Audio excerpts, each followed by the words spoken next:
Assalamualaikum warahmatullahi wabarakatuh. Waalaikumsalam. Selamat malam Sobat Kepo, ketemu lagi di Ngobrol bareng Gus Miftah Los Rarewel.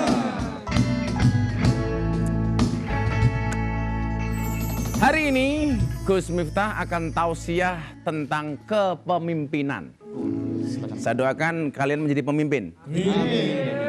Minimal RT.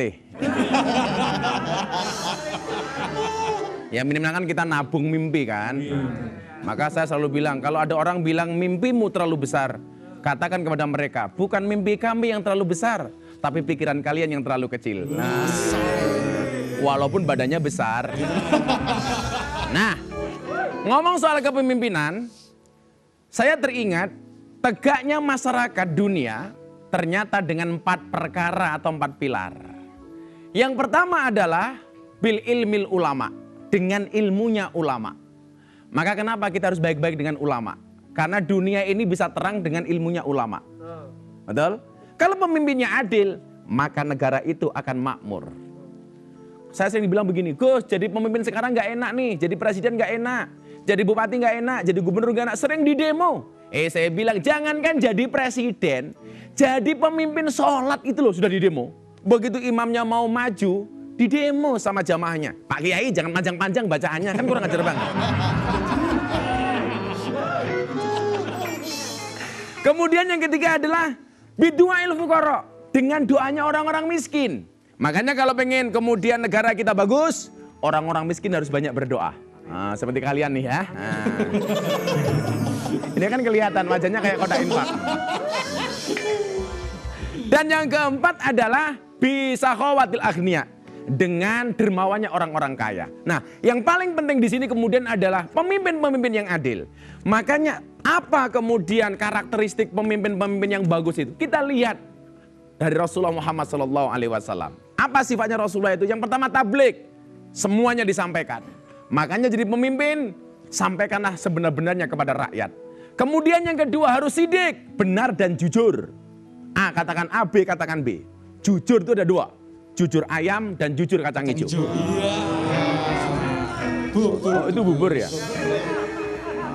Kemudian yang ketiga adalah amanah. Apa itu? Dapat dipercaya. Dapat dipercaya. Artinya harus bisa menjaga kepercayaan publik. Dan yang keempat adalah fatonah atau cerdas. Kan nggak mungkin orang bego jadi pemimpin. Nah, maka harus cerdas. Tapi kalau pemimpin sekarang itu biasanya modalnya hanya 2. Berani mengumbar janji dan sabar dalam melaksanakan janji-janjinya. Oh, kalau kampanye besok jalannya saya bangun. Begitu jadi pemimpin, Pak gimana jalannya? Yang sabar.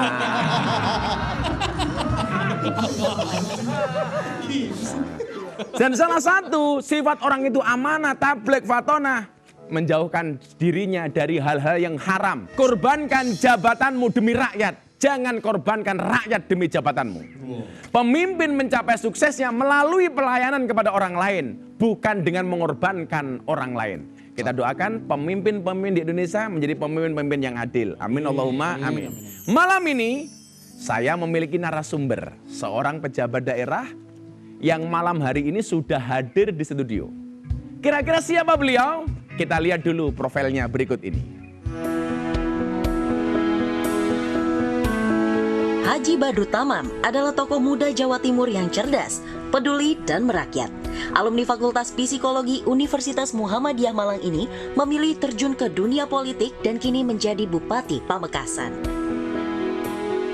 Lahir dan tumbuh dalam lingkungan yang religius, dirinya pun sangat memegang teguh nilai-nilai agama dan budaya dalam menjalankan perannya. Dan sebagai pribadi yang inovatif, Haji Badrut Tamam senantiasa bertekad menjadi lebih bermanfaat untuk orang banyak. Atas kinerjanya itu pun, ia mendapatkan penghargaan di ajang Indonesia Award 2020 untuk kategori apresiasi pelayanan masyarakat saat pandemi.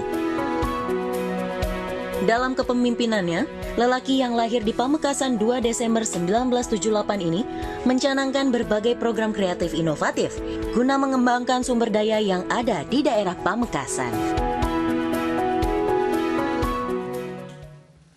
Langsung saja, ini dia Bupati Pamekasan Haji Badrut Tamam. Assalamualaikum Pak Bupati. Ya. Sehat Pak Bupati? Terima kasih. Monggo pinara Pak Bupati. Terima kasih. Alhamdulillah. Jauh-jauh dari Madura, Pak Bupati. Iya. Kalau apa kabarnya, Dek? Itu bahasa Maduranya gimana, Pak Bupati? Katipon apa kabar? Ngomong apa?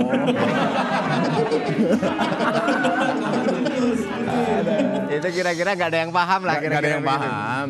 Pak Bupati gimana kabarnya, sehat? Alhamdulillah sehat, Gus. Luar Sehat banget. biasa ya. Wajahnya pejabat itu kan kelihatan tuh kan, berwibawa. Begitu ke sini, ya. Ini kayaknya Pak Bupati baru nyampe di Jakarta. Baru ini aja apa nyampe. ini? Tujuannya ada kunjungan kemana gitu mungkin?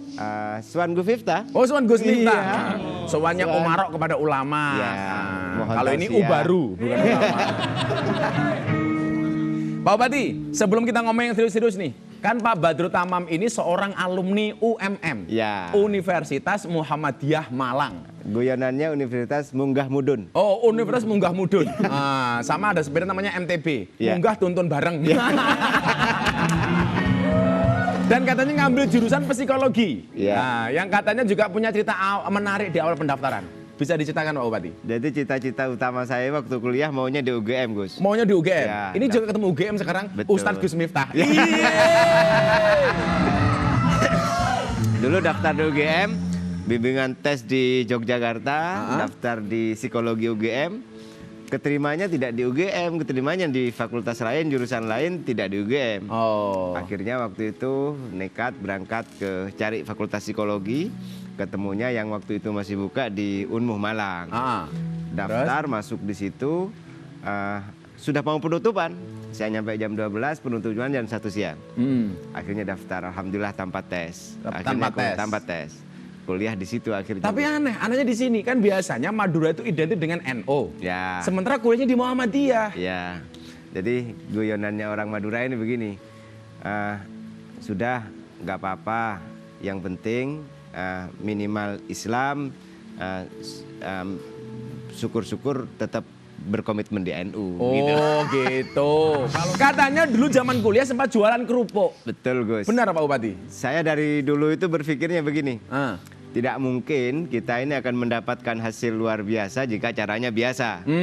Orang-orang hebat itu mesti melakukan sesuatu yang luar biasa. Yang luar biasa. Ya, cara luar biasa itu selalu saya lakukan sejak saya masih muda. Sebelum kuliah juga melakukan itu. Misalnya di pesantren dulu saya di Lasem, Rembang.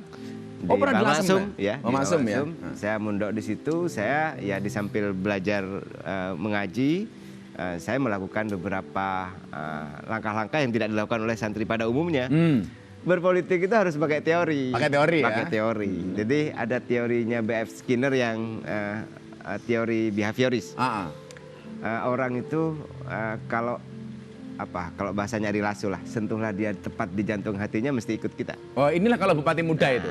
Lagunya Ari Lasso itu kan. Jadi artinya operan conditioning itu mengondisikan sesuatu untuk bisa suka dengan cara berpikir kita dan cara kita memperlakukan orang. Orang itu misalnya begini, mau dianggap baik ya setiap hari harus berperilaku baik. Karena politik itu seni mengelola orang ya? Ya, seni berkomunikasi, Seni berkomunikasi. memilih orang, sehingga cara memilihnya bagaimana?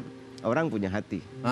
Sentuh dia tepat di jantung hatinya. Wow, sentuh dia di jantung hatinya. Iya. Luar biasa begitulah kira-kira ya. Nah, Betul, Gus. Mas Badrut Tamam ini kan terkenal punya simpati yang tinggi terhadap teman-teman lansia. Bahkan katanya sampai pernah jadi ojol Ya. untuk mengantarkan makanan bagi 400 lansia. Ya. Singkat saja Mas, apa itu? Saya berpikir begini, bahwa pondasi kepemimpinan saya hanya alat perjuangan. Yang dibela ini harus orang miskin, harus orang tidak mampu. Dan membela orang tidak mampu itu sesuai dengan fatwa dari Gus Miftah barusan, doanya Fukoro itu akan menjadi energi positif untuk membangun perubahan besar di kabupaten saya. Ini Mas ya bener ini ya? Ini, Ya, ini. serius, Oh, asli, ngeri sekali asli. nih. Terus. Di kabupaten saya ini ada 800 orang miskin yang papah, yang sendirian. Misalnya, ini orang hidupnya tergantung dari orang lain. Dari orang lain. Tua banget, sudah gak bekerja, anaknya ini tidak ada, hanya cucunya 4 atau 3 orang, masih pendidikan. Semuanya kita data, baru kemudian setelah itu saya antar makanan setiap hari 2 kali. kepada mereka? Ya, pagi 1 kali, sore 1 kali. Ini program pribadi apa program bupati? Pemerintah. Oh, program pemerintah. Tapi keren loh ya. Itu namanya simpati. Bro. Wah, telat kamu. Ini kan keren. Iya. Dan ini rutin. Rutin 1 tahun, setiap tahun. Setiap hari selama 1 tahun, berikutnya kita anggarkan lagi. Dan jumlahnya ada 400 orang. Nah, kita ini masih kurang sekitar 230 Gus yang belum dapat. Kita sedang berkomunikasi dengan para pihak yang lain untuk bisa mendapatkan itu. Misalnya kita sedang berkomunikasi dengan Himbara untuk dapat CSR. Yang 230 ini untuk bisa dapat program itu juga. Oke, menarik sekali obrolan saya dengan Pak Bupati. Jangan kemana-mana, kita akan kembali setelah yang satu ini.